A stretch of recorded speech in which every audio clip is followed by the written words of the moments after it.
حضور اکرم صلی اللہ علیہ وسلم نے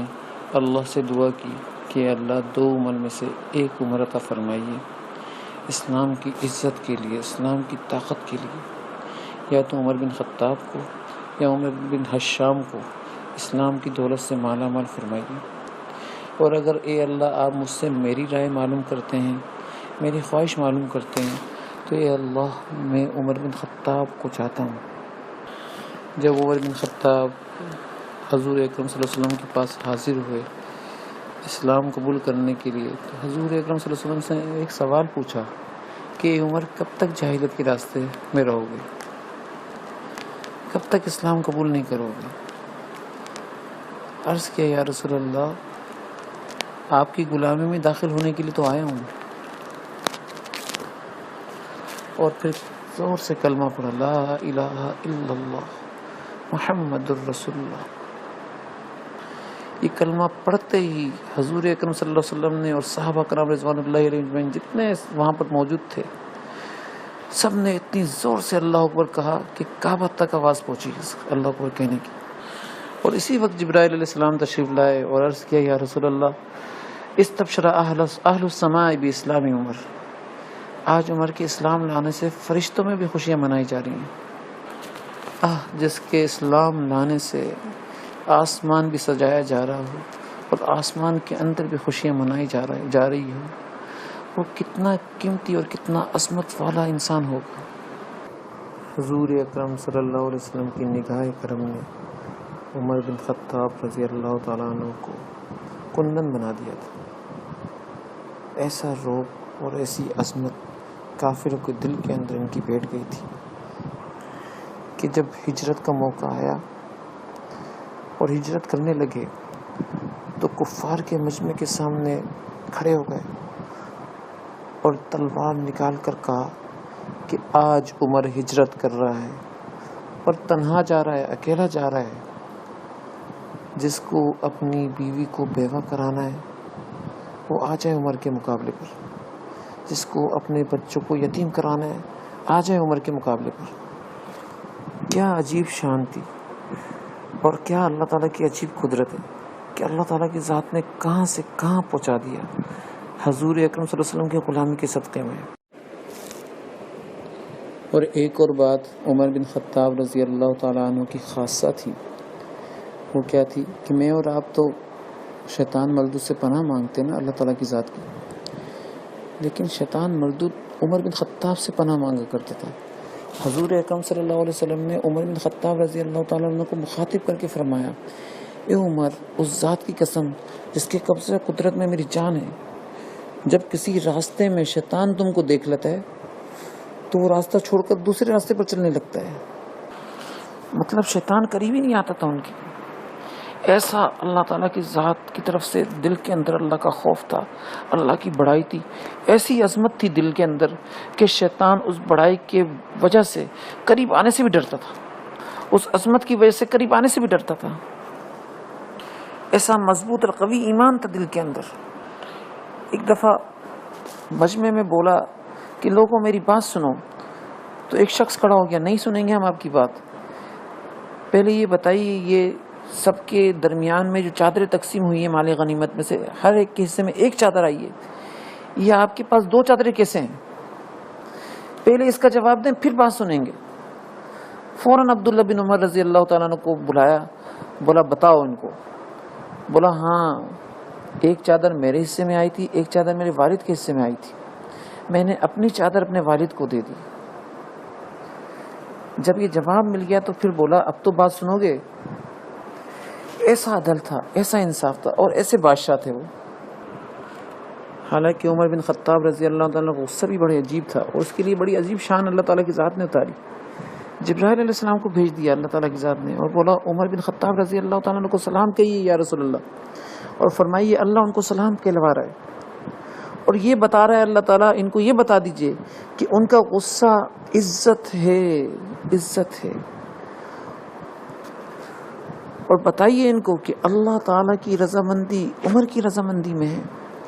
اور عمر کی رضامندی اللہ کی رضامندی میں ہے۔ عجیب اللہ تعالیٰ کی ذات سے تعلق تھا، عجیب تعلق تھا۔ ایک شرابی کو شراب پیتے ہوئے دیکھا، بڑا شدید اللہ تعالیٰ کے حکم سے غصہ آیا اللہ کے لیے کہ شراب پی رہا ہے کھلم کھلا، تو اس کو فوراً سزا دینے کا ارادہ کیا۔ جیسے ہی اس کے قریب گئے اس نے فوراً گالی بکی حضرت عمر بن خطاب رضی اللہ تعالیٰ، ایک دم سزا دینے کے ارادے کو ترک کیا اور اس کو معاف کر دیا اور اس کو چھوڑ کر اس کے پاس چلے گئے۔ صحابہ کرام رضوان اللہ علیہ اجمعین نے عرض بھی کیا ہے، یا امیر المومنین، یہ آپ نے کیا کیا؟ اس کو سزا دے رہے تھے، پھر اس نے آپ کو گالی بھی دی، اس کو کیسے چھوڑا آپ نے؟ بولا میرا دل نہیں چاہا، پہلے تو میں اس کو سزا اللہ کے قانون کو توڑنے کے اوپر دے رہا تھا، لیکن جب اس نے میرے کو گالی دی تو پھر میرا غصہ بھی اس میں شامل ہو گیا، اور میری غیرت نے گوارا نہیں کیا کہ میں اپنی عزت اور حمیت کے لیے کسی کو سزا دوں۔ حالانکہ بڑی عجیب روایت ہے، حضرت علی رضی اللہ تعالیٰ عنہ سے روایت ہے کہ حضور اکرم صلی اللہ علیہ وسلم نے فرمایا کہ عمر کے غصے سے بچو، کیونکہ جب عمر رضی اللہ تعالیٰ عنہ کو غصہ آتا ہے تو اللہ کے دین کے دفاع میں غصہ آتا ہے، اور عمر رضی اللہ تعالیٰ عنہ کے دفاع میں اللہ کو بھی غصہ آتا ہے۔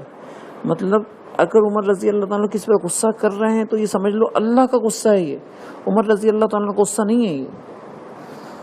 اس بندے کے اوپر جس پر عمر رضی اللہ تعالیٰ غصہ کر رہے ہیں اللہ کو بھی غصہ آ رہا ہے، صرف عمر رضی اللہ تعالیٰ غصہ نہیں آ رہا۔ یہ حدیث ہونے کے باوجود اللہ اور اس کے رسول سے تعلق تو دیکھیں کہ اپنی ذات کو گالی دینے والے کو بھی معاف کر دیا کہ اب اس غصے کے اندر اپنا نفس شامل ہو گیا ہے، اب اس کو معاف کر دو۔ اور علم کے اندر ایسے اعلیٰ کہ حضور اکرم صلی اللہ علیہ وسلم کو خواب آتا ہے اور فرماتے ہیں کہ میں سو رہا تھا، میں نے ایک پیالہ دیکھا جو میری طرف بڑھایا گیا، میں نے دیکھا اس میں دودھ تھا، میں نے اس میں سے دودھ تناول کیا اور یہاں تک کیا کہ میں اس دودھ سے خوب سیراب ہو گیا، خوب تازگی میرے جسم کے اندر پھیل گئی، اور پھر میں نے اپنا سارا بچا ہوا جو دودھ تھا حضرت عمر بن خطاب رضی اللہ تعالیٰ عنہ کو دے دیا۔ صحابہ کرام رضوان اللہ علیہ اجمعین نے پوچھا یا رسول اللہ اس خواب کی تعبیر کیا ہے؟ تو آپ صلی اللہ علیہ وسلم نے فرمایا اس خواب کی تعبیر علم ہے کہ میں نے سارا اپنا بچا ہوا جو علم ہے وہ عمر بن خطاب رضی اللہ تعالیٰ عنہ کو دے دیا۔ اسی لیے حضرت عبداللہ بن مسعود رضی اللہ تعالیٰ عنہ فرماتے ہیں جب عمر بن خطاب رضی اللہ تعالیٰ عنہ کا انتقال ہوا، شہادت ہوئی، تو بڑے عجیب کلمات انہوں نے کہا کہ اللہ تعالیٰ کی ذات نے علم کے 10 حصے پیدا فرمائے ہیں۔ عمر بن خطاب رضی اللہ تعالیٰ عنہ کے انتقال کے ساتھ 9 حصے رخصت ہو گئے علم کے، ایک حصہ باقی رہ گیا۔ ایسے عالم تھے، ایسے علم والے تھے، اسی لیے حضور اکرم صلی اللہ علیہ وسلم نے فرمایا کہ میں علم کا شہر ہوں۔ ابو بکر رضی اللہ تعالیٰ عنہ بنیاد ہیں اور عمر رضی اللہ تعالیٰ عنہ اس علم کی دیوار ہے، عثمان رضی اللہ تعالیٰ عنہ اس کی چھت ہیں، اور علی رضی اللہ تعالیٰ عنہ اس کا دروازہ ہے۔ اللہ تعالیٰ سے دعا ہے کہ اللہ تعالیٰ ہم لوگوں کو عمر بن خطاب رضی اللہ تعالیٰ عنہ جیسا جذبہ ایمانی عطا فرمائے، اور ان جیسی بہادری عطا فرمائے،